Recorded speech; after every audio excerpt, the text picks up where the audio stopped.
Eu não quero ficar de costas para vocês. Em primeiro lugar, eu quero agradecer o convite. É uma honra estar aqui no Baita Chão e dizer tudo bom. E dizer para vocês que, por mais que a gente ande fazendo, trabalhando, acumulando experiência, tudo muda o tempo inteiro, ainda mais quando se fala de imagem, marketing, publicidade, tecnologia e assim por diante. Então eu queria trazer uma reflexão hoje, eu até estava falando ali no gabinete do presidente, sobre o eleitoral, eleições, que eu acho que deve ser a curiosidade maior de todos, mas eu vou pedir licença para vocês para falar de outra coisa que no fim das contas acaba também acarretando e contribuindo para o eleitoral. Eu quero falar sobre originalidade. Eu acho que nós estamos copiando demais os outros. Vocês concordam? Abram as redes sociais de vocês. É todo mundo com a fotinho no espelho da academia e a mensagem assim, eu voltei, né? Tá pago. Aí, não dá nada contra. Aí a gente vai para um outro ambiente também. Todas as relações afetivas, elas têm a mesma formatação. Estão me ouvindo bem atrás aí? Tá. É que tem um ruído aqui.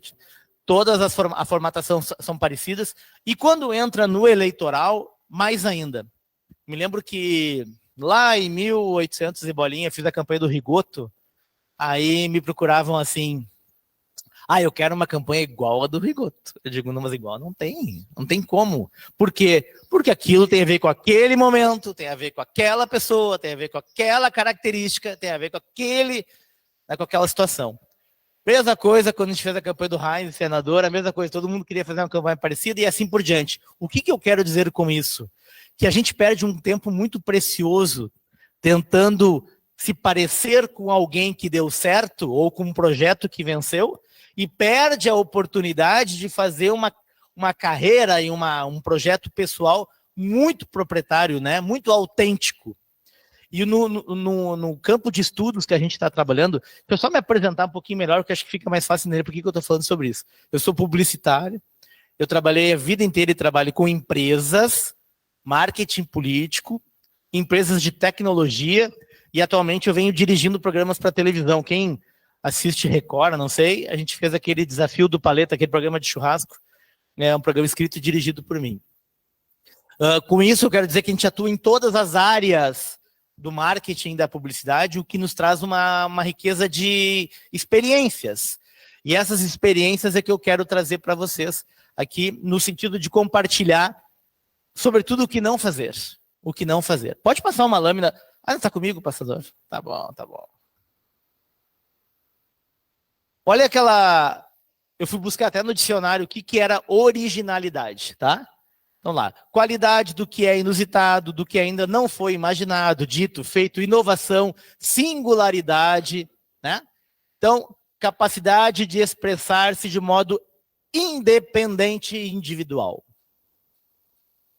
Eu faço muita preparação de palestrante, preparação de advogados que vão para a tribuna, eu faço preparação de pessoal que sai do Masterchef e a gente que depois trabalha a reputação e a imagem, porque saem verdes muitas vezes e vão dar um monte de entrevista. E o que eu vejo em comum com o político? Porque o político, na verdade, é alguém que tem uma superexposição, é uma figura pública, e antes de pensar no eleitoral, a gente tem que pensar na questão da reputação, certo? Reputação é o que os outros falam da gente. E aí, nessa preocupação de agradar, nessa preocupação de não errar, a gente faz o quê? A gente vai naquele modelo que a gente acha que deu certo, colou, copiou. Então, se o Joãozinho dá certo, eu vou imitar o João, porque vão gostar de mim por tabela. E aí, o que acontece? A gente vira a banda cover, sabe? Tem a banda que toca a música e tem a banda que imita tocando. Não tem problema nenhum de ser a banda cover. Deve ter várias pessoas aqui, músicos, eu sou também. Mas do que adianta? Eu nunca vou ganhar o cachê da Ivete Sangalo se for a Ivete Sangalo cover. Quem vai ganhar o cachê da Ivete Sangalo é a própria Ivete Sangalo. Eu digo isso para lembrar que quando a gente copia, a gente nunca tem um valor estimado muito alto. Tem uma limitação na cópia. E quando a gente é original, do jeito que for, com as limitações que tiver, a gente tem a capacidade de ser avaliado o máximo. Mas como? Se não é o formato, é muito fora do padrão, a pessoa se comporta diferente, se veste diferente. Olha, talvez aí esteja a grande chance da pessoa se destacar. Tem vários advogados aqui, a procuradora e tal. Um dos advogados mais bem pagos do país é o Cacai, o advogado criminalista, aquele que anda de bermuda em Brasília. Não quer dizer que agora eu vou ser advogado, eu vou andar de bermuda, eu vou ser cabeludo que nem ele. Não é isso. Estou dizendo, quando o trabalho precede a pessoa, quando a qualidade do trabalho precede, eu posso ser como eu quiser. Ah, mas eu vou quebrar um protocolo. Claro, eu não vou ser grosseiro de chegar num casamento de sunga, não vai acontecer. Mas eu posso, no meu dia a dia, hoje eu estou assim, ontem eu estava... Eu posso ser como eu quiser. E se aquilo tiver a ver comigo, aquilo vai ser visto como personalidade. E se for personalidade, é algo que eu reputo, é uma coisa que eu acho legal. Olha, é diferente da minha, mas eu consigo identificar que ali tem alguém autêntico. Certo?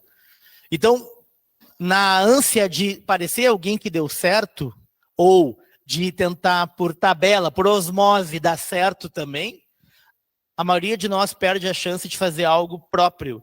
E acaba sem querer, às vezes nem inconscientemente, copiando. Então a gente é um pouco da referência que a gente tem do outro, a gente é um pouco daquelas pessoas que a gente admira, e tá tudo certo a gente se inspirar aqui e ali.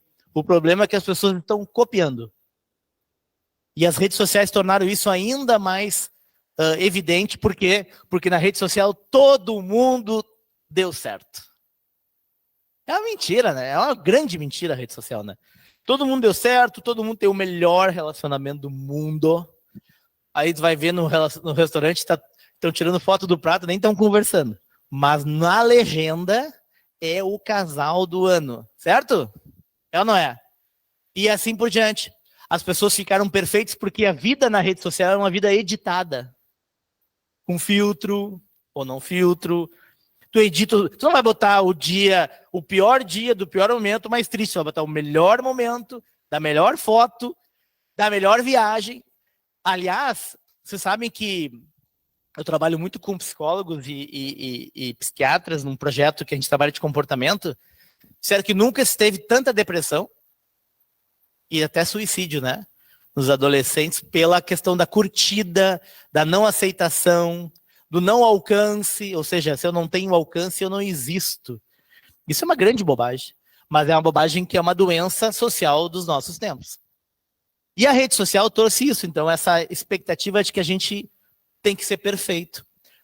Quando a gente estabelece essa meta que é inalcançável, né? Inalcançável, a gente passa a se frustrar. Então, por exemplo, tem uma brincadeira que se faz que, poxa, o fulano tá sempre viajando, a fulana, eu olho no Instagram dela, eu brinco, vai ver a roupa, é a mesma viagem. Só que a pessoa posta ao longo de 2 anos. Tá? Isso é uma brincadeira.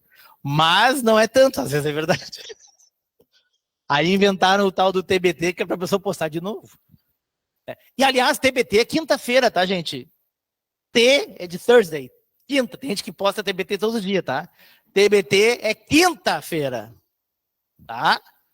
TBT significa momentos vividos numa quinta-feira, tá? Relembrados na quinta-feira, tá? Outra coisa que agora uma brincadeira que é legal de fazer também, que usam errado, a palavra assertivo me incomoda demais. Assertivo não vem de acerto, tá? Senão seria com C, é com S. Assertivo vem de eloquência. Para mim, ser mais assertivo, eu falo com mais eloquência, com mais força, daí eu sou assertivo naquilo. Se eu acerto é com C, tá? Assertivo é com 2 S. Então, voltando, só para que é um erro comum dos nossos tempos, voltando, a rede social nos trouxe uma obrigação de copiar. Ou obrigação não, quase uma vontade, uma compulsão por parecer o outro. Quando a gente não tem personalidade própria, está começando, está mais inseguro, é natural. Então eu vejo é muito comum e é aceitável que a gente, no início de uma carreira, de um processo, a gente até seja mais parecido com os outros do que com a gente mesmo. E vai ganhando um certo destaque, um certo resultados positivos na vida, a gente vai se libertando. Tem uma frase do David Bowie, que foi um cantor muito conhecido em inglês, que ele diz: envelhecer é se tornar a pessoa que a gente sempre deveria ter sido. Pergunte para as pessoas mais velhas como elas já abriram mão daquela bobagem de às vezes se preocupar com o que o outro vai falar, o que o outro vai dizer. Então, quando a gente vai ficando mais maduro, a gente vai se encontrando com a pessoa que sempre deveria ter sido, mas por insegurança acaba não sendo. Eu estou filosofando, mas é que é muito importante a gente falar sobre isso, porque política hoje, basicamente, rede social, e aí rede social é tudo que eu estou falando, então os políticos são tudo colou-copiou. O mesmo discurso, o mesmo jeito de cumprimentar, é o mesmo. Aí as campanhas são muito parecidas. O criativo de bingo meu, plagiado aí, que o cara muda só a letra, porque, claro, vamos pegar o que deu certo, mas não é assim que funciona. Não é assim que funciona. Pode até vir a funcionar pontualmente, porque daí são outros quesitos que estão em jogo, né? Às vezes aquele cenário local é mais propício, às vezes o outro lado é tão incompetente que pode fazer essas cagadas todas e dar certo, mas a tendência mostra que a gente não tem como prosperar muito não sendo autêntico, porque senão a gente vira no máximo uma cópia bem feita, e quando a gente pode ser a original perfeita, certo? Então originalidade é aquilo ali, é expressar-se de modo independente, individual. Na política, eu acho que é um dos campos mais férteis para a gente ser, olha o que eu vou dizer, diferente. Eu botei aspas aqui, porque o diferente é como as pessoas se referem a isso. Ser diferente é diferente dos outros, mas ser igual a ti mesmo, a tua essência, né? Você é diferente do que eu sou só para aparecer, não, daí tá errado.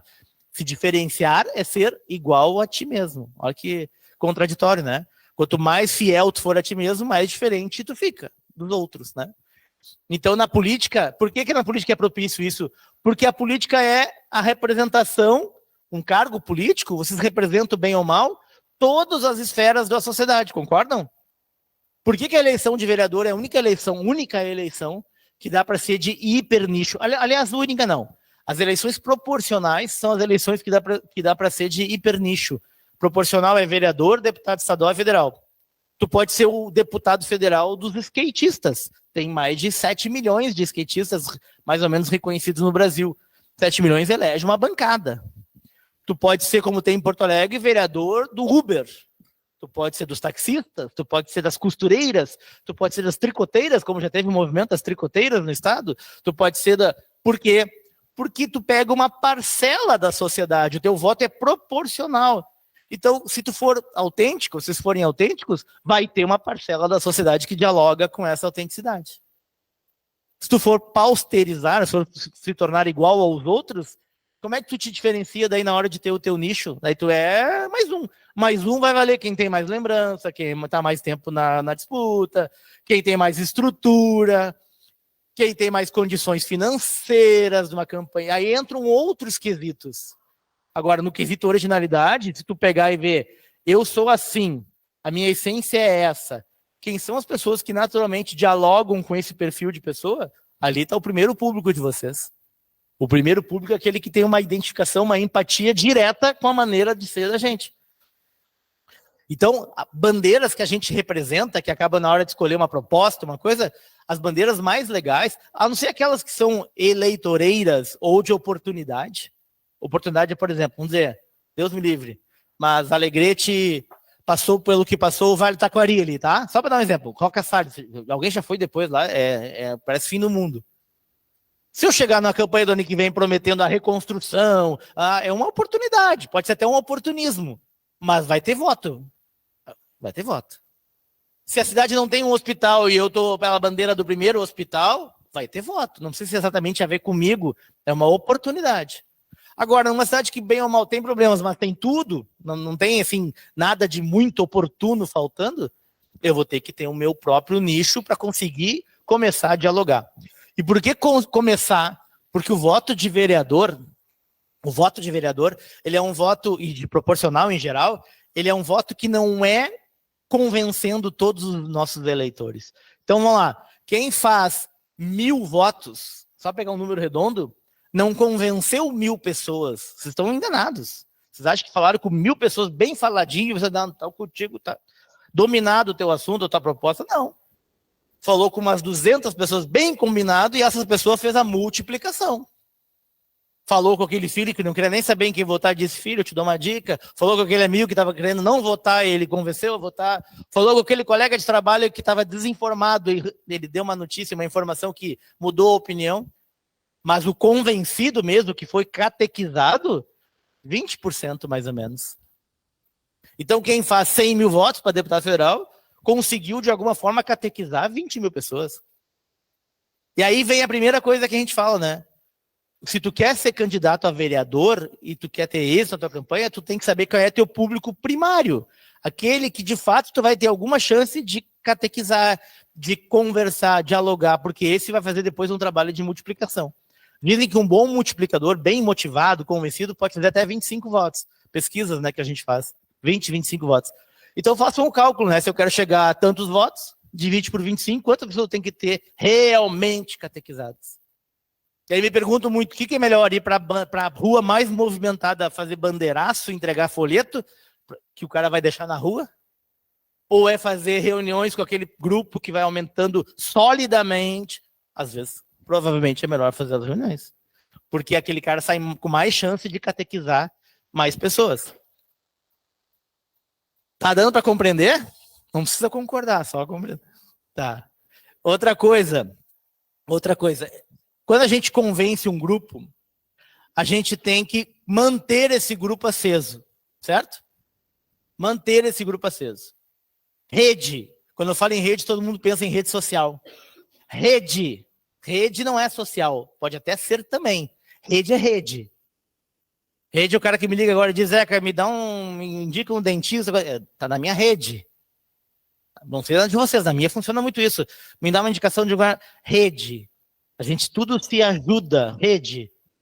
Você tem que ter rede para fazer candidatura. E ninguém vai ter rede em julho do ano da eleição, né? Se constrói a rede no ano anterior, ou, se possível, se mantém uma rede. Quem já é candidato, por que a vantagem é de quem se reelege? Não é uma garantia de vitória, mas é uma vantagem. Porque o mandato acaba dialogando com pessoas o tempo inteiro. Então, se eu estou organizado, eu faço um cadastro, né? Eu sei quando essa pessoa entrou em contato, quais foram as pautas, como a gente reagiu a isso, como a gente ajudou aquela pessoa, e aquela pessoa passa a ser, se for bem trabalhado, fidelizada. A minha rede ampliou. Por isso que é muito comum o candidato, às vezes, entra com uma pauta, na primeira eleição, assume o mandato e muda a pauta, porque a pauta foi determinada muito por quem o procurou, né? O mandato acaba ganhando outra pauta, porque acabou sendo um mandato que reagiu à própria população, que acabou escolhendo aquele vereador ou vereadora para buscar uma solução. Rede. Quem não tem rede está perdido. Porque quem não tem rede nunca vai ser eleito. Ah, mas o Bolsonaro... Tá, então vou explicar. Em alguns casos, a gente não precisa ter a rede própria porque a gente é fruto do contexto. Eu falei que eu não ia falar nada sobre o que estava escrito ali, né? A gente é fruto do contexto. Ou seja, o momento é tão propício e oportuno para aquele perfil de pessoa que o resto está feito. Então, se eu tenho um prefeito, ou uma prefeita, tá? Exemplo, que é absolutamente ausente. Eu não vou dizer um município, mas tem um município que eu fui dar uma palestra que o prefeito não vai no gabinete há 2 meses. É rico, tá fazendo outra coisa, tá viajando, é solteiro, não sei o que, tá. Qual é o candidato ideal para vencer esse prefeito na eleição seguinte? É alguém que se mostre presente. Mas o cara nem é tão bom, mas aí eu sei que posso contar. Ele sempre, quando ele foi, ele abria a porta. Sempre quando eu fui, ele foi recebido. Esse cara passa a ter as qualidades que aquele momento pede. Não exatamente é o mais preparado, é o mais inovador, moderno. Tu entende isso? Que o melhor candidato é aquele que consegue responder ao que o momento precisa. Quando o Lula foi preso, quando o PT enfrentou o mensalão, aquele desgaste todo, e o Lula não podia mais a reeleição, quem era o candidato que o contexto pedia? Não é nem a pessoa, o perfil do eloquente, do cara que chega desses aí. Cara, Bolsonaro caiu como uma luva naquele momento. Não tira o mérito dele, mas vocês entendem que ele é fruto de um momento. O Brasil sem o mensalão, sem a prisão do Lula, o Bolsonaro ia ser um candidato como a extrema-direita sempre foi, de 6%, 3%, 4%. Por quê? Porque o país ia para o meio, ia moderar. Quando tem um radicalismo de um lado, existe de outro lado. Eu até brincava ali no gabinete, se o PT assinar hoje uma declaração assim, ó, o PT está extinto, nós desistimos da política, acaba o Bolsonaro. Porque sem o contraponto não tem por que gritar.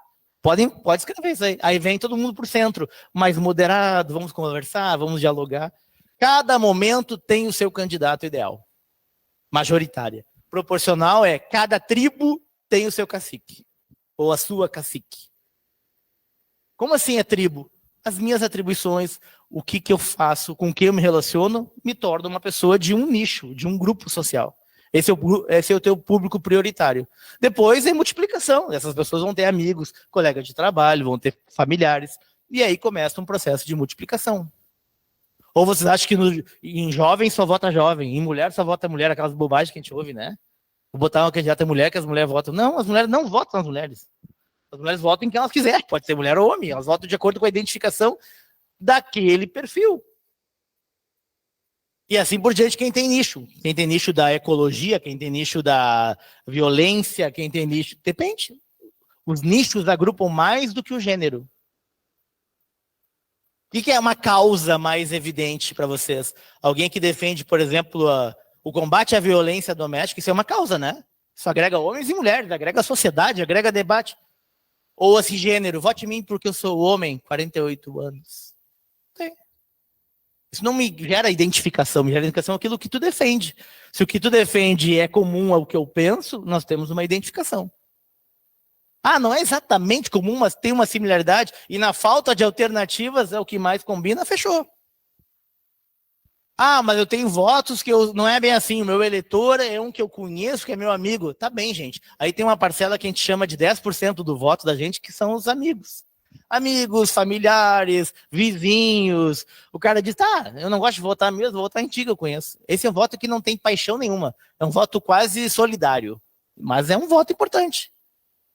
Aliás, tem muitos candidatos que percorrem a cidade inteira, o estado inteiro, e não vai no vizinho, né? Eu vi isso do Záquia, ele dizendo, pegou o elevador no último dia da eleição, ele foi presidente da Assembleia, né, o Záquia, e encontrou o vizinho. No dia da eleição disse, quanto que o teu voto? Ele disse, mas não veio nenhum dia aqui na tua porta.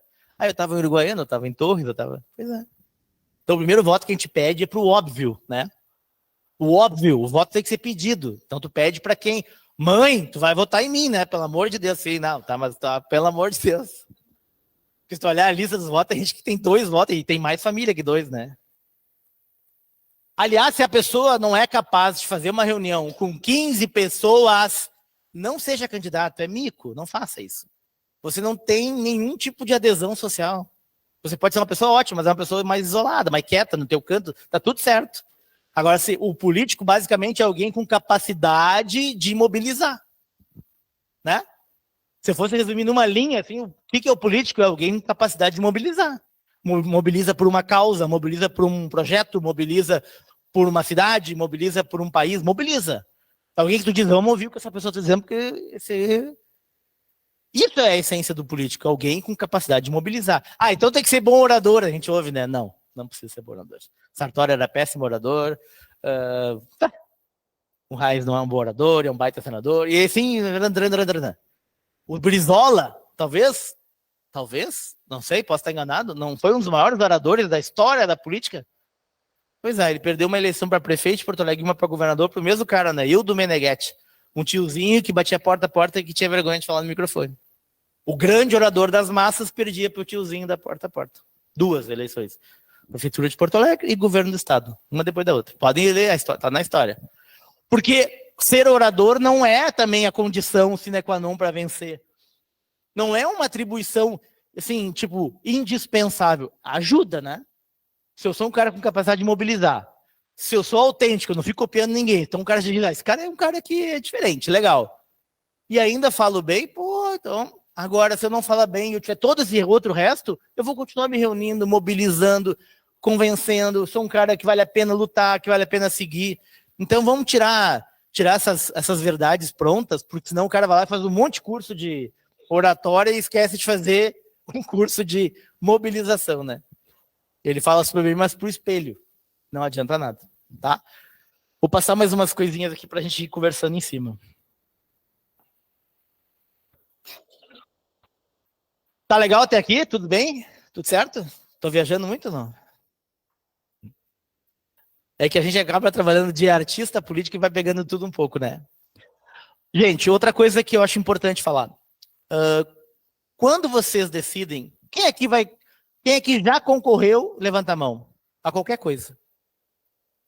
Quem aqui vai concorrer o ano que vem? Duvido. Deve ter mais gente. Quem é que talvez, quem sabe, vai concorrer? Quem? Ah, tá. Bom, como ninguém vai concorrer, eu vou dizer as verdades, então. Não, vamos lá. Quando a gente define entrar numa vida pública, a gente tem que saber que a gente fica exposto. Quando a gente fica exposto, a gente não tem mais o controle de tudo que falam da gente, certo? Porque eu já tive candidato a prefeito, pessoas maravilhosas, com currículos maravilhosos e tal, mas que ficaram apavorados com a exposição que é incontável. E eu, se pudesse desistir, os caras desistiam. Por quê? Porque daí o cara mexe lá no passado, descobre que ele brigou na escola em 98, aparece que foi, que nem eu que fui palestrar no Colégio Farroupilha em Porto Alegre, essas coisas que faz de avaliação vocacional, né, para os últimos. Aí descobriram que me convidaram, eu disse que estranho, né, porque eu fui expulso de lá. Me convidaram, que bonito, né, o colégio esqueceu isso, né, expulso que eu era bagunceiro, não fiz nada demais, tá. Aí eu falei, que legal, né, botaram uma pedra, e claro, o cara não sabia. Quem convidou pegaram os egressos do colégio que tinham algum destaque nas suas áreas, então levaram um médico, levaram um publicitário. Aí eu palestrei no final, ficaram sabendo, então, assim, na política, se você candidata alguma coisa, já teria aparecido. Esse aí foi expulso, né? Deve ser má pessoa, com 11 anos, né? Mas, enfim. Então, a gente, na política, fica exposto. Tudo aparece, até o que não é. Só que para te conseguir corrigir, falar a verdade, ou corrigir essa mentira, às vezes não dá tempo. Então, tem que conviver muito bem com essa história de fake news. Já ouviram falar nisso, né? Nós estamos vendo a praga da fake news. E a fake news, ela tem um objetivo só. É a pessoa, ela quer porque quer que tenha uma notícia que combine com aquilo que ela pensa. E quando combinar, não quer nem saber se veio da Tororó News ou se veio da CNN, ela põe. Viu? Olha aqui, mãe. Viu como tem ET no México? Né? Aí tu vai ver melhor, não é bem assim, já desmentiram, né? Mas a pessoa já foi. Por quê? Porque a pessoa quer confirmar a sua tese, então ela se agarra em qualquer barco, em qualquer canoa furada. Uma pesquisa feita no ano passado, o que se descobriu e se deduziu que aquilo que circulava no WhatsApp de todo mundo, da direita e esquerda, né? 80% era mentira.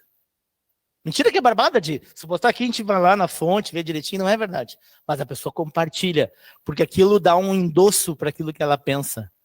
Então não é, a pessoa não está atrás da notícia, da informação, ela está atrás de alguém que diga que ela está certa. Tá? Por quê? Porque a gente é tudo carente, tudo autoestima baixo.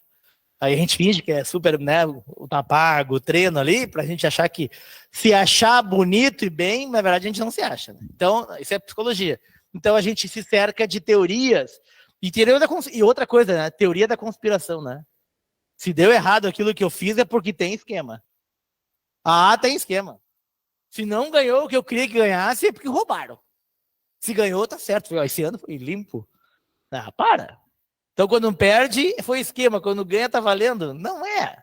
Né? Então, a gente tem um pouco disso porque é um pouco da nossa carência, da nossa necessidade de confirmar que a gente está certo. Né? E aí vem a história da gente participar de uma manada, de um grupo, de ser o Maria vai com as outras. Né? A gente, por falta de personalidade, por falta de autenticidade, eu prefiro participar de um grupo do que bancar uma tese sozinho. Né? Então, eu vou me agrupando com aqueles que pretensamente pensam parecido. E aí a gente vai perdendo uma grande chance de ser diferente. Aqui eu ia mostrar, até não está rodando ali porque está em PDF. Os mais velhos vão lembrar. Tem poucos mais velhos aqui, mas vão lembrar. Teve uma campanha, eu falei para vocês, né, eu fazia campanhas não políticas, né? Renner, Sprite, Ipiranga. Tinha uma campanha muito antiga, muito antes de eu entrar na publicidade, que era das camisas U-Stop. Alguém lembra? Bonita camisa, Fernandinho. Alguém lembra disso? Lembra? Lembra? Alguém lembra? O que era isso? Para os mais novos, tá? Televisão era um negócio que tinha em casa, né? Mas antes disso tinha propaganda. Entre a novela Vale Tudo e o Rock Santeiro tinha propaganda. Aí, o que tinha nessa campanha? Era um cara, uma mesa de reuniões na empresa que se vestia sempre com uma camisa diferente da dos outros. Todo mundo com a mesma camisa do chefe, puxando o saco do chefe, e um lá na ponta com uma camisa diferente. Aí o chefe da ponta perguntava, camisa nova, Fernandinho? Ele dizia, o Stop. Bonita camisa. Aí cortava, o Fernandinho estava mais perto do chefe, estava ganhando posições, e aí todo mundo vinha com a camisa do Fernandinho para imitar, e ele já estava com outra nova. Ele dizia, mas camisa nova de novo? No fim, ele sempre, os outros imitando ele sempre com uma camisa nova, né? Então, bonita camisa, Fernandinho. O que eu quero dizer com isso? Que todo mundo imitava, ficou menos importante que aquele que sempre fazia diferente. Essa campanha é uma campanha memorável, que é a síntese do que eu estou falando, né? Bancar a originalidade, a autenticidade, bancar a diferença da gente nos leva mais perto do chefe, do poder, que é uma metáfora, né? Do que a gente imitar. Então, o funcionário puxa-saco. A política é o lugar dos puxa-saco. A política é assim, ó, ela é a nave-mãe do puxa-saco. Ela não é. Não, vocês não, claro. Mas vocês são ótimos. Mas dos outros municípios... Não, tô falando em geral. É ou não é? Ai, chefe, perfeito, seu discurso foi horrível. Então, a pessoa... Por quê? Porque a pessoa quer se manter naquele cargo. E aí, um mau chefe ou uma má chefe vai se cercar de uma equipe que só aprova o que ela faz, o que ele faz. Já viram isso? O cara se cerca só de pessoas que dizem amém, e como tu tá linda, e como tu é ótimo, e aí a pessoa acha que tá abafando, chega na eleição, perde. Mas todo mundo que eu falava dizia que eu tava bombando, assim, os mentirosos, vagabundos, que no primeiro dia depois da eleição, vão tudo debandar para o outro, pedir emprego e ajudar o outro. Então, cuidado, primeiro, para quem lidera, cuidado para não se cercar só de quem diz sim, né? Porque eu tenho que ter alguém na minha equipe que diga, não é bem assim, tá? Aqui passou do ponto, aqui errou, aqui não é legal, aqui não é certo. E não precisa concordar, mas ter só a oportunidade de poder ter um diálogo sobre, será que eu estou certo sempre? Né? Isso é uma coisa bem importante. Eu vejo líderes fracassarem porque se cercam de pessoas que só dizem sim. E quando o líder consegue ouvir um não, mesmo que possa não concordar e continuar tendo a sua atuação, mas respeita aquela opinião que vem contraditória, ele cresce. Porque ele vê um outro lado da história que ele não tinha percebido, ele consegue ampliar a sua possibilidade de entendimento. Então, os puxa-saco, eles vêm muito para a política, porque o político é o bicho mais vaidoso que tem. Tá? Não vocês também, né? Vocês são ótimos, tá? Os outros. Porque, e eu falo isso trabalhando há 30 anos nisso. E falo isso porque a gente também é vaidoso, tá? Mas a gente acaba se cercando de pessoas que pensam parecido com a gente. E aí, isso acaba sendo uma armadilha.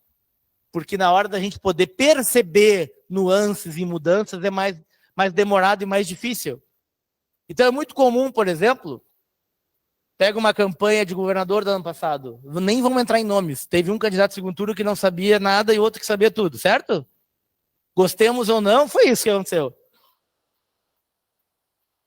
E não importa também como eu estava lá, eu vi. E eu vi esse que não sabia nada dizer, você não precisa. Todo mundo que eu falo diz que eu sou o mais preparado. Então a pessoa se blinda de uma opinião que não é a verdade, é o que ela quer ouvir. E aí acaba impedindo da pessoa também de prosperar. Então o que eu quero dizer com isso é que para não ser o que imita a camisa do Fernandinho, para ser o Fernandinho, vocês têm que bancar uma opinião com respeito, né? Respeito, óbvio.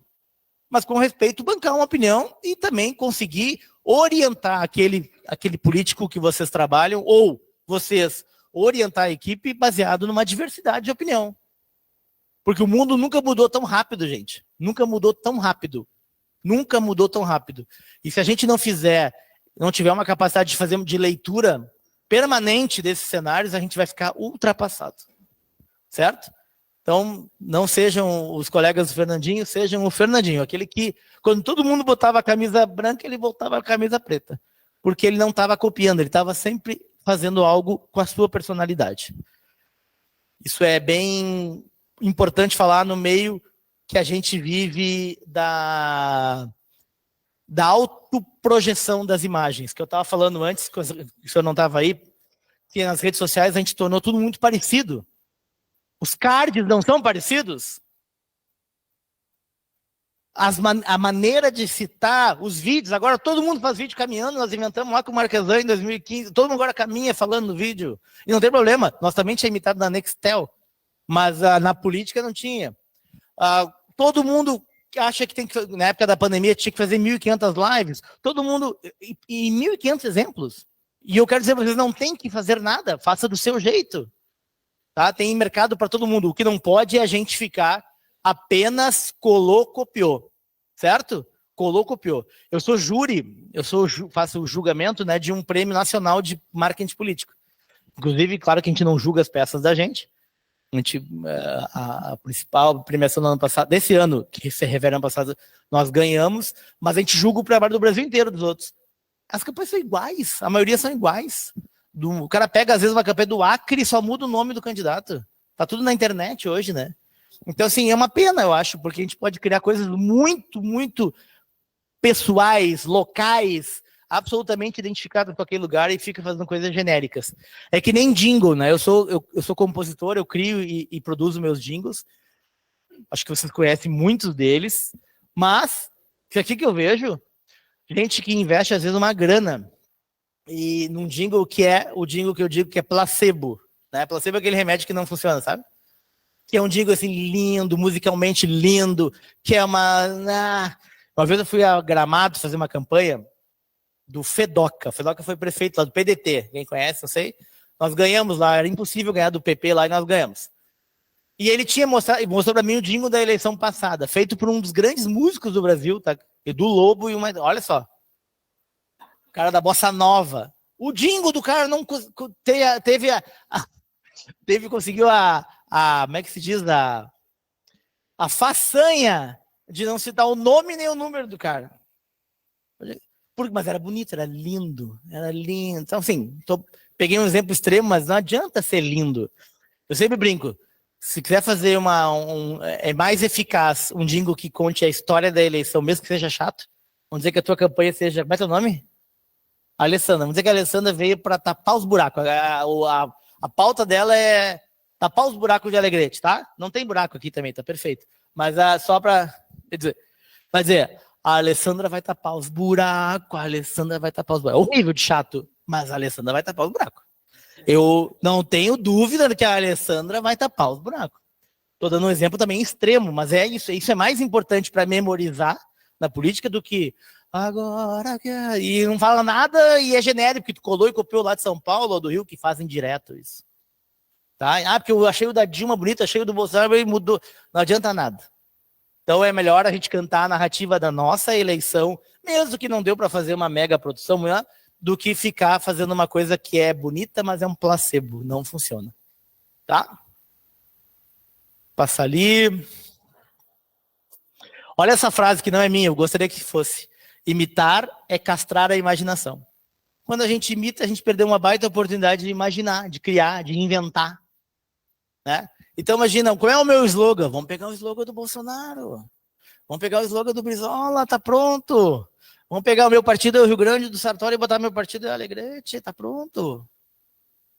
Não, a chance que perdeu de falar com o momento, com o contexto, com o lugar, com o problema da hora, com a personalidade da pessoa.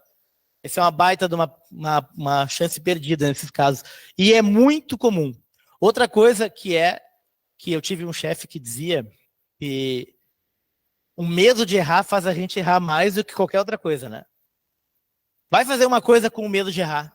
Vai fazer uma coisa meio a não fazer, tu vai errar. Então não pode ter medo de errar. É melhor a gente tentar e não deu certo, porque as pessoas perdoam um erro que foi original, que foi autêntico. Que nem uma marca, tá? Vamos pegar uma marca. Não sei se alguém trabalha com comércio aqui. Toda marca já fez uma campanha equivocada, uma publicidade fora da... Mas o consumidor diz, tá, eles deram uma viajada, mas o pior é aquela que não muda nunca e vira minâncora, que eu digo, né? Não, depois some. Vira aquelas marcas que desaparecem. Kodak, que lideraram o mundo e desaparecem, porque não conseguiram se manter jovens, né? A maior empresa de tecnologia do mundo, até 20 anos atrás, era a Kodak. A Kodak quebrou. Ela simplesmente não existe mais. A maior do mundo não existe mais. Porque não achou que nunca ia ser superada, que tudo que ela fazia estava bom, eu vou manter o que está dando certo. A gente está sempre evoluindo, né? A gente está sempre aprendendo alguma coisa nova. Se a gente acha que sabe tudo, a gente é Deus e não sabe, né? Porque a gente não sabe tudo. Foi aqui? Vamos lá. Reputação. Qual é a imagem que nós queremos projetar? Tá cansativo? Não? Qual é a imagem que nós queremos projetar? Como é que eu quero que os outros me vejam? Essa é a pergunta que tem que nascer. Ah, mas eu quero que me vejam como... Bom, tá, é impossível, por isso. Não é isso que eu estou querendo dizer, não é a imagem idealizada.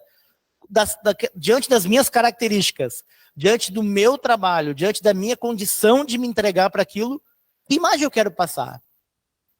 Vocês lembram quando o Dória foi prefeito de São Paulo? Depois ele foi governador, depois desistiu, né? Foi tudo rápido, né? Você lembra alguém acompanhava o Dória nas redes sociais? Só eu. Tá. O Dória fazia um vídeo às 5 da manhã sempre, chegando na prefeitura. Ele chegava às 5 da manhã na prefeitura e o vídeo era sempre ligando as luzes, dizendo, ó, 5 da manhã, chegando para trabalhar, acelera São Paulo. Aí fazia um gestinho assim, certo? Então ele escolheu uma narrativa, porque São Paulo é aquela cidade que nunca dorme, que acorda cedo, que trabalha muito, que é a cidade que move o país, né? Ele conseguiu dialogar com essa narrativa, que é uma narrativa da cidade, e de fato ele era um empresário, então tinha autenticidade para ele fazer isso, certo? Ele não era da política, ele era de fora. Mas para manter essa imagem, tem que ter uma coerência.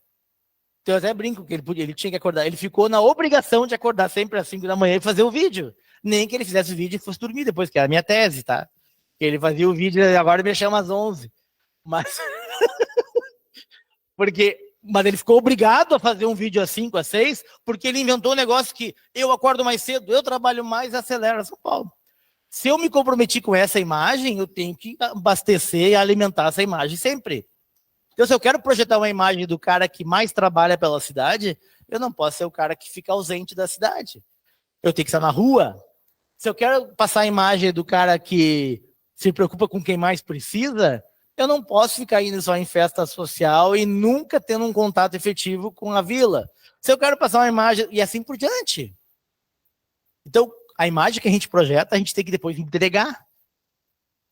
E a maioria dos políticos ou candidatos fazem uma imagem projetada na campanha e depois não entregam.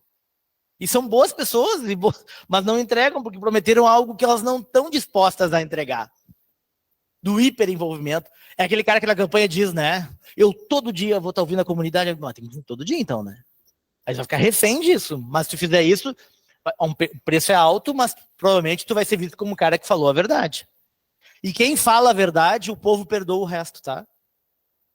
Provado já por pesquisa. Ah, esse cara é um cara que fala a verdade. Esse cara pode falar até a verdade assim, ó, não consegui fazer aquilo que eu prometi por causa disso, disso, disso. Esse cara, a população perdoa. Se ele for na hora, em cima do fato, dizer, não deu para fazer. Aquele que ficar aqui, não, veja bem, aquele se rala. É provado que o eleitor perdoa e fica até do lado daquele que se mostra falível, humano, não perfeito. Mas tem que ter a humildade para dizer, erramos, não deu, eu me equivoquei. Coloquei essa coletiva aqui para dizer que nós erramos. Nós falamos um número que era intangível, impossível. Tem que falar.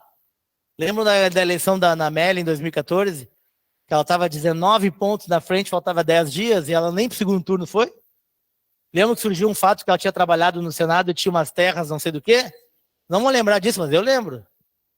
Não era de ter convocado uma coletiva e dizer, trabalhei sim, foi na década de 70, era um trabalho que podia ser na época remota, dá uma informação alguma, não vai convencer, tu pode, a tua informação, de repente a tua informação nem vai reverter todo o estrago, mas vai abafar aquela onda. O que acontece? A pessoa não fala, né? E eu me lembro, eu não estava nessa campanha, mas eu me lembro de amigos que estavam dizendo, ela não quer falar, ela acha que tem gordura para queimar, né? Gordura para queimar, e o assessor também dizia isso, o Marco, né? Tá bem. Queimou tanta gordura que nem pro segundo turno foi, né? Aí, o que acontece? Sabe quem é que tu perde quando tu não fala? Não é o eleitor, aquele que vai votar em ti, talvez. Tu perde o cara que vai pra rua. Não, mas tu perde o teu. Tu perde o cara que estava indo pra sinaleira no sábado às 7 da manhã. Ele vai dizer, eu não vou, não sei se vou. Eu não vou convencer meu cunhado aqui na janta, porque eu não sei se essa mulher trabalhou ou não, agora eu não sei mais nada. Tu perde os teus. Tu perde o teu exército, aquele que multiplica. E aí, se o cara não multiplica e não tá na rua para convencer, o outro multiplica e começa a perder. E foi isso que aconteceu, tá?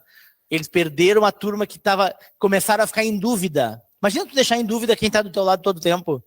Ah, eu tô defendendo esse cara e o cara, será que é mesmo agora? Será que ele bateu não sei quem? Será que... Então, quando tu perde aqueles cães de guarda que te defendem, tu perde tudo. Por isso que o teu eleitor não é os 1000 que tu vai fazer. Lembram? É os 200 que tu tem acesso para dizer, ô Jorge, olha aqui, cara, confia em mim, confia em ti, deixa que eu vou lá falar com meus vizinhos por ti. E ele que vai. O voto de proporcional é um voto por procuração. Tu dá procuração pro cara que é teu próximo, teu cão de guarda, e ele que vai pedir o voto. O eleitor vota porque confia no cabo eleitoral e não no candidato. Às vezes nem conhece o candidato. Viu uma vez na vida passando. Deputado, todo mundo conversa com os deputados. É possível que o deputado fale com 100 mil pessoas numa eleição? Não fala. Então, vamos lá. Não pode perder teu grupo pequeno e é com ele que tu deve também começar um trabalho de eleição. É numa reunião de 10 pessoas que começa um trabalho de 15, não é num grande comício. Porque aqueles ali são os que vão estar contigo na chuva e no sol, na boa e na ruim. E é eles que tu tem que falar a primeira, são os primeiros que tu tem que falar caso aconteça alguma desinformação, alguma coisa, para dizer, olha aqui, ó, para não deixar dúvida, né? Eu nunca fui lá, tô assim, tá aqui minha prova, pega meu... Sabe, qualquer coisa assim para deixar. A turma tem que sair dizendo, não, confiamos em ti, então deixa com a gente. Senão toda fake news dava certo, e não dá. Pode ver que muitas são blindadas, porque a turma que defende está muito, muito informada. Quem trabalha com esse caráter de rede, blinda muita fake news. Senão todo mundo tá perdido, porque sempre tem uma de alguém, né? Blinda, tem que estar blindado. A turma da gente não pode entrar água. Tem que ser aquela construção que está totalmente vedada. Se entrar água no barco, a turma começa a dizer, pois é, eu acho que não é o cara, ele não é tudo aquilo que ele diz, e aí começa. Daí eu não vou defender hoje lá, eu ia lá num churrasco só para falar dele, eu não vou, entendeu? Aí começa, aí o cara que num sábado de chuva já não vai pra rua, o outro já não convida para jantar na casa, e aí a multiplicação começa, a cair. É aquele cara, é aquela candidata que vocês veem que tem muito potencial para se eleger e não se elegeu. Provavelmente entrou água nessa turma dos primeiros, na turma da blindagem, na turma dos cães de guarda que eu falo. Provavelmente, se for fazer um trabalho retroativo, que a gente faz muitas vezes no diagnóstico, entrou água ali. Não estava bem contada a história e os multiplicadores não tiveram, às vezes, a vontade de multiplicar para não se queimar. Eu tô contigo. Eu não vou multiplicar lá, sei lá se é. Não tem isso? Pode contar comigo. Tu e a minha família inteira. Às vezes eu tô só falando mas eu não sei se eu vou. Por quê? Porque eu não tô totalmente ali dentro. Eu sou porque companheiro, o cara é parceirão, gente fina, mas... Então, tem que cuidar muito desse primeiro grupo. É esse que faz o voto, tá? Olha aqui, ó. Toda imagem carrega um discurso e não o contrário. Quando eu ponho uma foto... E imagem não é só foto, né? Imagem pode ser aquilo que eu projeto, aquilo que pensam de mim. Mas também é uma foto, também é um vídeo. Quando eu ponho uma foto, ele já tem frases embutidas. Sabe aquela coisa que uma imagem vale por 1000 palavras? Não é verdade? Então cuidem tudo conversa, tudo tem discurso embutido. A roupa que tu usa, o jeito que tu te comporta, a foto que tu usou na campanha. Então... Não é o discurso que faz a imagem, é a imagem que tem um discurso, tá? Eu vou provar para vocês. Tá? Lembram dessa campanha do Chama o Meirelles? Lembram? Eu digo, mas chama o Meirelles, mas que velocidade que vai vir o Meirelles, né? Vai vir se arrastando. Essa campanha projeta uma imagem de alguém absolutamente pronto para resolver. Alguém pronto para resolver, alguém que tem uma energia, não tem? Chama que eu vou, que eu resolvo, que nós estamos juntos. O Meirelles pode ter qualquer coisa, né? Menos energia, né? Então, e pode ser um baita de um cara, e diz que foi um excelente presidente do Banco Central, e hoje é um secretário, né, de São Paulo. Mas A campanha projetou uma imagem que ela não entrega, concordam? Chama o Meirelles. Ele tá vindo. Oh, tá que nem eu hoje mancando, assim. Não, não dá. Então, muito bonita a frase. É um bordão legal, né? Chama que ele resolve. A vassoura do Jânio Quadros. Não adianta. Chama o Rubinho, tá vindo? Né? Aqui, o Alckmin hoje virou vice-presidente, fez um movimento, né? Foi para o PSB, tá tudo certo. Mas ele não foi para o PSB como ele tentou ser presidente em 2006. Ele foi como o Geraldo Alckmin, como ex-prefeito de São Paulo, como um cara que dialogava com a classe média alta do sudeste do Brasil, coisa que o José de Alencar já fez na outra eleição do Lula. Nós tivemos um vice-presidente da República que era um dos maiores empresários do Brasil, José de Alencar, lembram? O Alckmin ocupa esse espaço na chapa atual, o cara que é um cara do empresariado, certo? Essa é a lógica da composição dessa chapa. Em 2006, não era. Ele foi candidato contra o Lula. E aí, os caras tiveram uma ideia de jirico, que eu digo, né? Eles disseram assim, não, Alckmin é um sobrenome muito complicado. Vamos fazer o Geraldo. Podem ir lá no YouTube. Era o Lula contra o Geraldo. Tentaram popularizar o Alckmin. Tá? Tentaram, olha lá no adesivo de lapela, Geraldo, vocês conseguem ver lá. Tiraram o Alckmin fora, esconderam o sobrenome. Ele era conhecido como Alckmin. Virou o Geraldo e tentaram dizer que o Geraldo era o povão. E o Geraldo não tem como ser povão, né, gente? E tá tudo certo não sendo povão. Tem um baita de um eleitorado, foi governador de São Paulo 2 vezes, prefeito de São Paulo. Tu entende o que eu quero dizer? Não precisa tirar o cara, as coisas, os méritos para transformar ele em outra pessoa.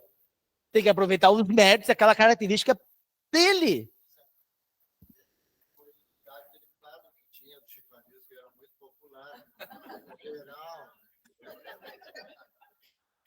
Uma tentativa horrorosa, deu Lula disparado, né? E depois, olha como a vida é, né?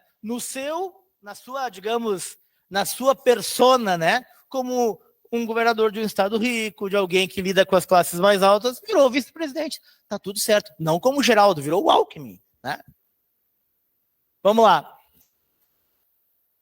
Tivemos um presidente que usava camisas de futebol falsificadas. Ele diz, né? Eu não sei qual é o serviço que presta para um país um presidente assumir que usava camisas falsificadas, mas é o que ele dizia, tá? E comia sempre aquele pãozinho ao vivo na internet. Tá, vamos lá. E esse presidente, veja bem, tanto que eu elogiei e critiquei o algo, eu estou falando só na parte de imagem. Esse presidente, ele é absolutamente autêntico, né? Uma figura que passa uma ideia absolutamente diferente do status quo.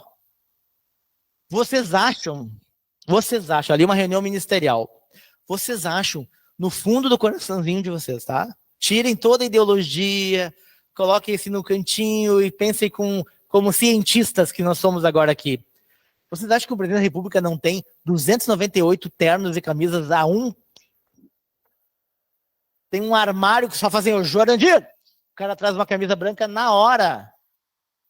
Era tudo para mostrar que ele era simples, não é? Porque tudo pensado, planejado para parecer que não tinha planejamento nenhum.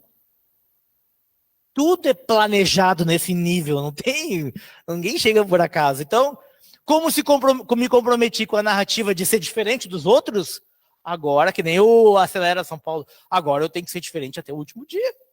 Eu me comprometi com isso. Então, quando tu projeta uma imagem, tu tem que entregar. Se ele no outro dia fosse um cara de rituais diplomáticos, o que nós ia dizer, o eleitor ia dizer? Já se vendeu, né? Já se vendeu, já é outra pessoa, isso aí já virou que nem os outros, não é? A gente gostava, e quem gostava e gostava muito, porque ele era autêntico, diferente. Mas essa autenticidade é construída. Não me venham dizer que não. Construída, eu sei até quem construiu. Construída. Era um deputado que votava muito para o centro, questões nacionalistas, virou um presidente de outras pautas. Um cara do momento, certo? E mérito, porque a narrativa dele funcionou. O que essa imagem diz do presidente Clinton com um cachorro abraçado? Não diz um monte de coisa? Diz ou não diz? O que essa imagem diz? O Zé Carioca, que ele fala... O velho da van, para. Um baita empresário. O que essa imagem diz do Obama baixando a cabeça para uma criança negra tocar no cabelo dele? Para mim, essa imagem é uma das mais fantásticas que existe, né? Porque daí tu mostra toda uma questão de a gente chegou lá, né? Para mim, nenhum político na história construiu imagens melhores de reputação do que a família Obama, né? A Michelle e eles eram craques nisso, assim, né? O Trump também. O Trump tem uma imagem dele com uma águia, já viram? E pousou. Uma águia pousou na sala oval. Ela entrou na janela, assim, uma cidade com 2 milhões de habitantes, entrou uma águia americana linda na sala do presidente. Para, gente. A águia foi colocada ali para ele tirar uma foto. Óbvio. Tá até num livro. Por quê? Porque a imagem da força com a águia. Tudo é construído nesse negócio chamado marketing. Tudo é construído. Só que tem que construir uma coisa que tu entrega, que tu consiga depois responder. Não adianta tu projetar, chama o Meirelles e ir se arrastando, né? A Michelle jogando bola nas Olimpíadas do Colégio dos Filhos. Ela é a primeira dama dos Estados Unidos. Essa imagem fala muito, não fala? Era uma família desapegada do high society da americana, uma família negra que veio de baixo. Tudo isso dialoga. E é verdade. Agora, se ela falar isso e ficar só lá num nível social mais alto e não fizer isso, ela subiu para a cabeça, mentiu para nós, não é povo, e vai deixar um vácuo, um espaço para outro vir com esse discurso e dizer povo de verdade é o Zeca. Todo espaço não ocupado vira uma oportunidade para alguém ocupar. Todo espaço não ocupado vira uma oportunidade para alguém ocupar. A narrativa é mais fácil com as imagens certas. Olha aqui uma coisa. Lula, na primeira campanha de 89. 89 foi uma eleição que voltou à redemocratização do Brasil, né? Lembra? Tinha 15 candidatos, né? A Fife, a Aureliano Chaves, Ulisses Guimarães, Leonel Brizola, Mário Covas, Collor, Lula, Marronzinho, Silvio Santos por 15 dias, tá? Tá aí. Estão vendo aqui? Na eleição de 89, o Brasil vinha de um período de governos militares e tinha chance, a oportunidade de votar a primeira vez com um voto direto depois de 25 anos, certo? Beleza. O que o Lula queria nessa campanha? Passar uma ideia que era do Partido dos Trabalhadores, dos sindicalistas, dos fora do sistema, certo? Eu não estou dizendo que é certo ou errado digamos, a escolha, mas essa foi a escolha. A campanha era em cima disso, era Lula lá, valeu a espera para fazer um jingle bem bonito, né, que tinha na época, certo? Um jingle lindo, né, criado pelo Chico Buarque, tá? Nós tínhamos essa imagem. Essa imagem, olha lá atrás, o Suplicy lá atrás, tá vendo? O Casagrande do lado lá, ó.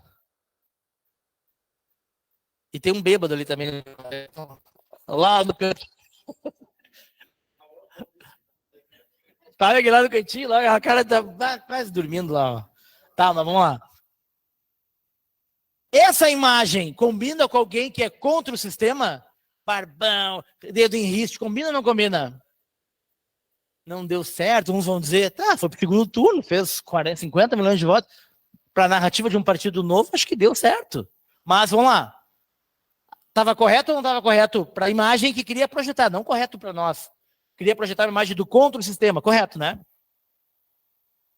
Em 2002, o Lula se elege presidente.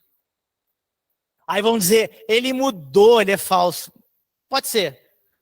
Mas quem conviveu, e eu acredito nos meus colegas que trabalharam, diz que ele é mais a ver com isso que com aquilo. Ele sempre considerado dentro do PT até alguém mais ao centro do que a radicalismo. Mas, tirando essa questão, perdeu 2 eleições, né? 3, né? 89, 94 e 98. Certo?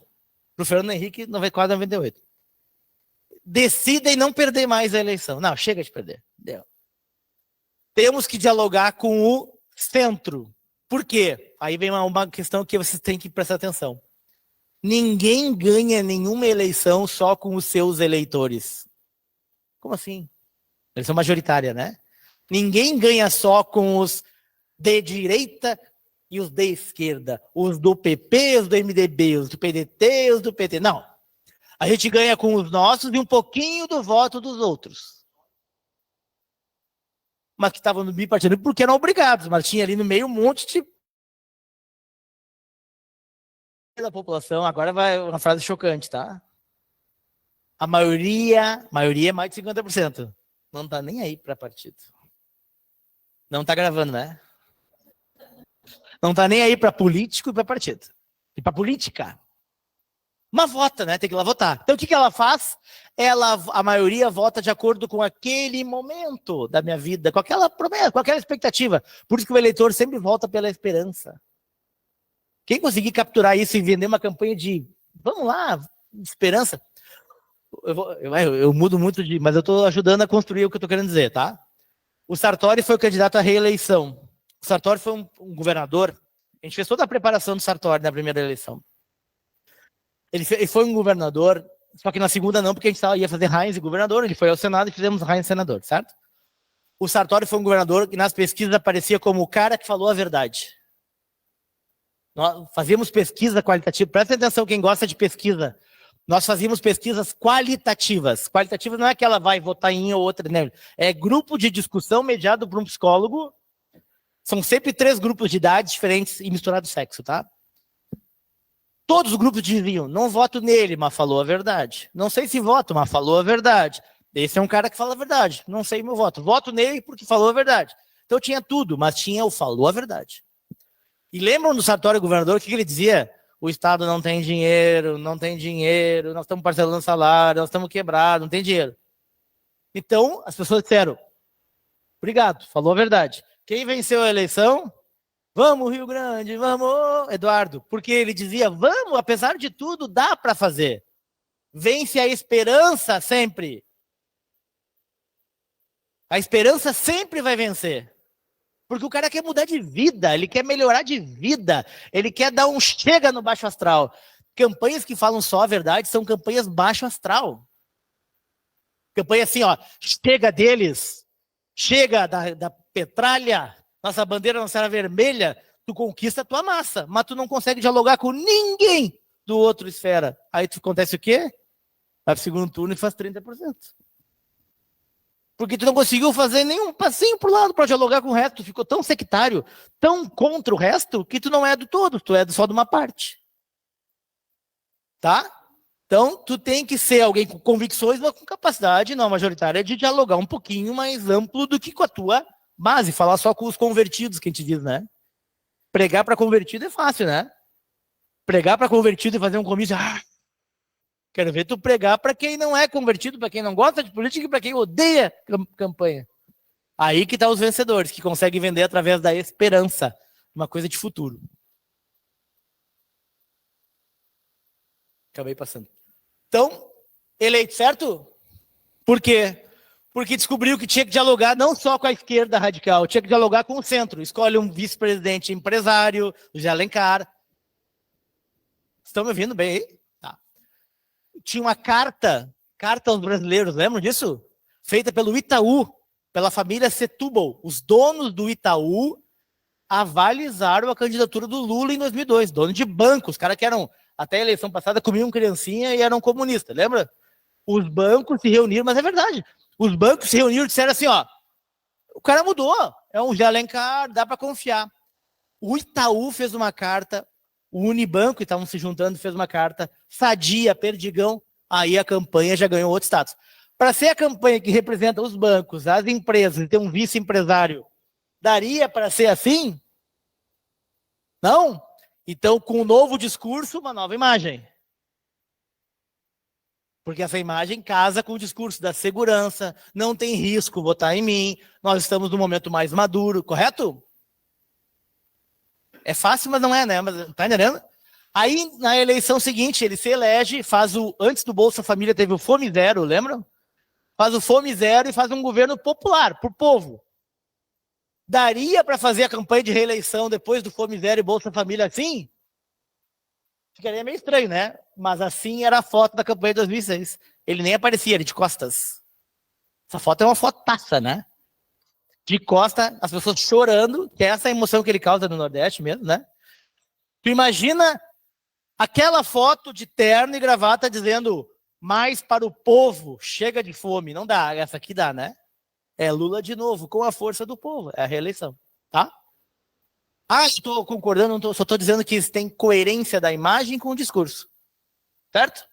O que eu vejo gente fazendo campanha pro povo, mas a foto é o cara de gravata, assim, é impressionante, né? É uma burrice, né? Porque faz uma foto suada. Claro, mas faz uma puta de uma foto suada. Não precisa uma foto mal feita, faz uma foto propositalmente parecendo que não foi feita. Faz aquela reunião do Bolsonaro propositalmente achando que não tinha uma camisa social para reunião de ministério. Não, ele escolheu aquela que é a cor mais diferente dos outros para aparecer na foto. Então a imagem é um próprio discurso. Tem uma frase em propaganda, não sei quanto tempo eu tenho ainda, presidente. Tem mais 10, 15, 20? Não, se deixar eu falo o dia inteiro. Tem uma frase na propaganda que diz o seguinte, ó. Propaganda não é o que você fala, é o que os outros entendem. Uma frase que nós publicitários usamos muito. Propaganda não é o que a gente fala, é o que os outros entendem. Por que quer dizer isso? É que assim, mas eu quis dizer tal coisa. Mas a gente quis dizer, mas não passou isso. Passou aquilo que as pessoas entenderam. Certo? Então, cuidar muito com a mensagem. Muito com a mensagem. E se não der para fazer pesquisa, eu sei que é caro, faz uma avaliação naquele... Lembra aquele grupo nossa rede, aquela inicial, aqueles 15, que depois viram... Faz ali interno uma discussão, porque nem sempre aquilo que tu acha que tá falando é o que tu tá falando. Às vezes tá suando outra coisa, tá? Todo mundo sabe que onde eu vou, os caras me abraçam e me beijam. Tá, o candidato adora falar isso, tá? Eu faço programa de televisão, né? Campanhas de governador e prefeito de cidade com televisão, então eu fico lá, eu escrevo todos os roteiros, a gente grava e eu edito e vai pro ar. É muito comum eu estar no estúdio esperando o candidato para gravar, ou num lugar, numa externa, enfim. E ele foi numa agenda, o candidato, tá? Prefeito de Porto Alegre, para citar outra cidade. Aí tu pergunta, como é que tá a rua, Melo? Tá excelente. Olha, nós fomos agora no comércio, era todo mundo. E tem que dar um desconto gigantesco. Por quê? Porque na frente foi a juventude, foi os militantes. Olha que vai entrar o nosso candidato, tá? Vai tirar uma foto. Eles foram em todo o comércio, o cara entra só em boa. Não entra naquela farmácia, tem que o pessoal tudo... É ou não é assim? Para, vem contar pra mim que tem 30 anos disso. Então, a rua tá maravilhosa. Claro, só vai aonde tá bom, né? O candidato orientado acaba indo nos lugares onde ele é bem recebido, para ficar com aquela confiança e seguir trabalhando, senão ele desiste. Até candidato que faz 1% vai em lugares onde ele é bem quisto. Tá? Na Bahia tem esse slogan. Quem já foi para a Bahia? Sorria, você está na Bahia. Isso nasceu de um problema. Na Bahia tu pede uma comida, demora 6 horas e 30 minutos para chegar, um pastel. Tá? Quem já foi sabe, né? Tu pode pedir um pastel, voltar para o Rio Grande do Sul, dar uma dormidinha e voltar, vai estar fazendo. Houve, mas olha que eles fizeram do limão uma limonada. Ao invés de dizer, gente, aqui demora, eles disseram, não, tu que é estressado. A gente não demora, tu que tem pressa. Mas olha que mudança de perspectiva. Não é eu. Então, assim, não é a gente que é demorado e atrasado. É tu que vem estressado. Sorria, aqui é diferente. Sorria, você tá na Bahia. Ou seja, não cobra velocidade, só relaxa. Eu acho isso genial, tá? Eu acho isso genial. O Rio Grande do Sul não tem nada parecido em termos de posicionamento. A gente vende muito assim, a história, uma guerra que perdeu, aquelas coisas todas. Mas a gente não... É verdade. Mas a gente não tem uma coisa que é o nosso jeitão de ser propagado de uma forma organizada. Eles têm. Não me cobre nada, só relaxa, porque tá num lugar que é para relaxar. Então isso aqui é fazer do limão uma limonada, tá? Vamos lá, para encerrar aqui. Nada a ver com política, tá? Eu falei que eu ia fugir um pouquinho.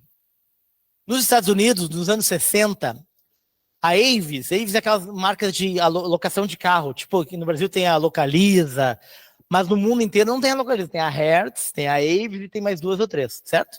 Europcar, né, etc. A Avis é uma das mais antigas e ela não era líder de mercado, quem sabe inglês já leu. Ela não era líder de mercado, não era a primeira, Mas ela, ao invés de dizer, ai, nós não somos a primeira é a outra, ela diz, nós somos o segundo, mas quem é segundo se esforça mais. Onde tu vai ser mais bem atendido? Na empresa que lidera ou na empresa que está louca para liderar? Na empresa que está louca para liderar, porque essa empresa vai te atender com um tapete vermelho, com 2 cafezinhos, porque essa quer mostrar que vale a pena. Então eles fizeram uma campanha em cima de ser segundo lugar e não primeiro. A Avis é segundo lugar em locação de carro. Por isso que a gente se esforça mais. Isso é genial. Isso é genial. Ao invés de ficar fingindo que a primeira não é, dizer, nós não somos líderes, mas nós ainda vamos ser. O SPT fez isso, era líder absoluto do segundo lugar. Genial. Porque tu prova que tu tá almejando crescer, então tu vai te esforçar mais para agradar. Quem tem comércio, quem trabalha, pense nisso. Não tem que ser perfeitão, a melhor pizza do estado. Toda é a melhor, não é? Não precisa ser assim.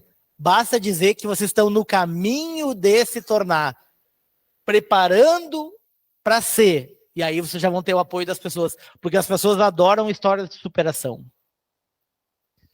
Uma história de sucesso causa inveja. Uma história de superação causa admiração. Uma história de sucesso causa inveja. Uma história de superação causa admiração. Vou dar um exemplo. O Silvio Santos é um dos caras mais ricos do mundo. Se ele contar que ele é o banqueiro, dono do Banco Pan-Americano, se ele é o maior proprietário de imóveis de São Paulo, ele vai causar, se fosse só isso contando na vida inteira, ia causar muita inveja. Ele conta que ele foi camelô. E aí, como camelô, vendendo caneta, virou dono do SBT. Que ganhou, né, do pai, que ganhou. Isso. E aí, o que acontece? O baú, ele ganhou do pai do... Esqueci o nome dele agora, da praça. O pai do Carlos de Nova, ele deu pra ele o baú, não queria mais o baú, era um pepino, né? Tá na biografia do Silvio Santos, bem legal. Mas o que eu quero dizer é o seguinte, a história de ser um camelô que deu certo não é admirável? Eu quero ficar do lado ou perto dessa pessoa que deu certo. Agora, a história já dando certo, já é invejante, né? Ai, que isso aí, não tem problema. Só eu que tenho problema. Não, é cheio de problema. Só que a história causa inveja. Então, qual é a história de superação que a gente traz? Todo mundo na vida da gente, a gente tem histórias de superação. Vencer uma questão de saúde, uma questão familiar, uma questão de renda, uma questão de dificuldade, de descrença no que faz. Pegou uma causa que ninguém acreditava. Eu me lembro da primeira deputada da causa animal, a Regina Becker. Como é que uma causa animal vai ter deputado? Hoje não tem, acho que uma Câmara de Vereadores que não tenha ou um vereador ou um suplente que seja da causa animal no Brasil inteiro. Agora, o primeiro vai falar de causa animal em 90. Que isso? Vai cuidar de gente. Troque seu cachorro por uma criança pobre. Lembra a música? Então, não, eu quero dizer o seguinte, porque é uma causa legítima, mas alguém teve que gramejar, que eu digo, né? Alguém tem que capinar bastante para tornar aquela causa visível. Vai ter cada vez mais mercado e eleitor para diversidade, para sustentabilidade, homossexualidade, tudo. Mas aqui não vai ter. Os nichos são representativos e espelhos da sociedade. Só não tem mais porque vocês certamente abafam. Uma sociedade abafa o que não quer ver. Mas tem nicho para eleger vereadores de cada uma dessas causas aqui, tá? Não, só para encerrar aqui. Bom, eu tive que botar isso que nem todo mundo funciona numa live, então não faça uma live se você não sabe fazer, tá? Nem todo mundo sabe gravar caminhando. Vai gravar aqui, não adianta, faz parado. Nem todo mundo discursa como o Brizola, então não discursa. Porque não, assim, olha, as campanhas não são assim hoje, tem que gravar caminhando, tem que fazer live, tem que discursar, daí o cara fica totalmente fora da zona de conforto. Aí eu digo, né, fora da zona de conforto é desconfortável, né? E aí tu faz o quê? Aí vira um candidato robótico, né, totalmente fora do lugar, né? Mas se tiver tempo, dá para trabalhar? Dá para trabalhar. Agora não vai trabalhar em julho da eleição, daí não dá tempo mais. Então faz o cara ser do jeitão dele. O Reis não sorria, não falava, não contava nada que tinha feito na eleição de senador, a gente fez, né? O alemão não sabe fazer propaganda, não sabe trabalhar. Ponto. Daí eu não fazia ele falar. Na campanha ele não falou. A propaganda é que falava, não ele. Porque é isso. Já o Eduardo, botar uma câmera de TV, ele vai falar 3 horas.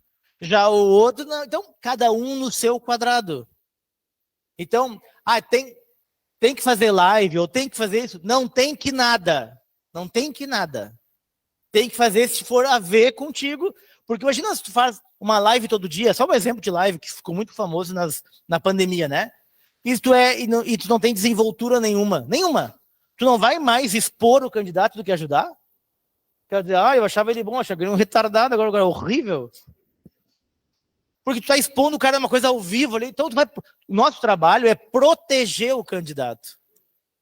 O meu trabalho, eu sou advogado da imagem. Eu protejo. Se aquilo vai expor uma deficiência, eu não vou mostrar. Hã?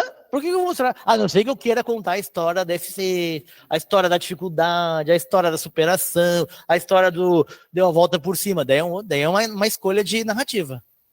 Agora, se o meu candidato vai muito mal quando vai falar ao vivo, tem situações que eu não tenho como fugir, né? Como dar uma entrevista e um debate. Agora, nas outras todas que eu posso fugir, por que eu vou criar armadilha para ele? Deixa a campanha falar, ele não fala, ele vai para a rua. Aliás, tem candidato que vai para a rua e não faz nada de campanha no ponto de vista de publicidade, e é muito forte, porque está conectado no grupo, na rede, não social, na rede da vida real. Agora todo mundo acompanha o prefeito de Florianópolis. Quem acompanha na rede social o Topázio? É a febre. É a febre. Tem 1 milhão de seguidores. Porque ele vai no banheiro e faz um vídeo, né? Tô aqui no banheiro. Eu quero ver se isso vai resultar na eleição do ano que vem. É a minha grande dúvida. Que daí agora virou... não, tem que fazer que nem o prefeito de Florianópolis. É um vídeo por minuto. O cara tem 290 postagens por dia. Um overposting, que a gente chama. É uma chatice. Mas tá lá. Vamos ver se reflete na eleição, eu tenho minhas dúvidas.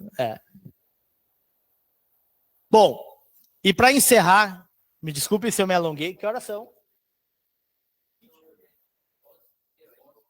Eu acho que eu estou falando há mais de 1h30, né? Eu quero pedir desculpa se eu me alonguei, dizer para vocês que a gente sabe, mas no fim não sabe nada, porque eu estou muito confortável nessa posição de não ser o mágico, de não saber tudo. E até o presidente disse, né, que a gente fez 100 campanhas e venceu 79%. Mas esses 21% são as que eu mais aprendi, as que doem, porque a gente errou, ou porque a gente que digo eu, né, essa maneira de falar, autossuficiência, achou que ia ganhar de novo, achou que sabia tudo e se ferra. Então, não dá para pegar projetos de última hora, não dá para resolver narrativas em uma semana, não dá para fazer projetos que não te ouvem. Muito comum isso, né? Tem que ter um marqueteiro tal lá. Aí vem o Zé, que diz, mas aqui a gente sabe tudo. Então por que me chamaram? Eu vim no 290 quilômetros. Tá, então tem muito isso. Então tu vai ajudar naqueles projetos que tiver tempo e quiserem a tua presença. E outra coisa que eu faço muito, que é um meia-culpa, que é, eu já peguei projetos que não deveria ter pego, e me atrapalharam na minha vida, inclusive, porque tu acaba te desgastando. E também eu tenho uma coisa de lealdade, que é o seguinte. No mercado publicitário, do marketing político no Estado, deve ter 3, 4 pessoas que são mais conhecidas, né? Acho que é isso. 5, vamos dizer. A gente está lá nesse grupo, com muito trabalho. O que acontece? Se eu ficar parado numa eleição, eu estou falando de coração aberto, vai vir o convite daquelas cidades principais, vai vir. Então eu podia esperar o candidato que tem mais chance, eu não faço isso. Eu fecho com o primeiro que me procurou. Uma questão de lealdade, eu não vou trabalhar só para quem eu acho que vai vencer. Acho que seria uma vaidade boba. Agora, mostrou interesse, veio com organização, veio com antecedência, estruturado, a gente está que nem advogado, a causa é minha, eu vou trabalhar. Mas pegou um cara, peguei. Por quê? Porque eu acho que tem uma coisa profissional nisso, né? Eu não estou fazendo para a minha vaidade pessoal de botar mais vitórias. Estou fazendo para aqueles que valorizam o trabalho. E o trabalho é antecedência, disciplina, repetição. Tem candidatos que nos procuram 4 anos antes, porque a gente pode trabalhar com o tempo algumas deficiências. Aí talvez o caminhar para frente seja possível. Aí talvez o desenvoltura em entrevista seja possível. Você sabe que numa campanha estruturada de governador, a gente faz debates simulados. Tem atores fazendo cada personagem, é em vídeo, o candidato se assiste no vídeo, faz de novo, se assiste no vídeo. Quando ele vai para a RBS TV, já é estruturado. Mas isso demanda tempo, dinheiro, estrutura, então nem sempre dá. Então eu quero dizer para vocês que o trabalho não é assertivo, não é acertar sempre. O trabalho é disciplinado e científico, ou seja, não é do achômetro. Pesquisa, só para falar de pesquisa rapidinho. Todo mundo adora pesquisa quantitativa, né? Eu não tem lugar que eu não vou, cara. Fizemos uma pesquisa. Qual pesquisa? Quantitativa. Ah, tá. Percentual, né? Fulano tem 30, fulano tem 28, o outro tem 12. Legal. Quem vai vencer a eleição? Depende. Porque daí vão ver cruzar rejeição, vão cruzar teto, né? Sabe que quem tem teto mais alto, ou seja, quem tem menor rejeição,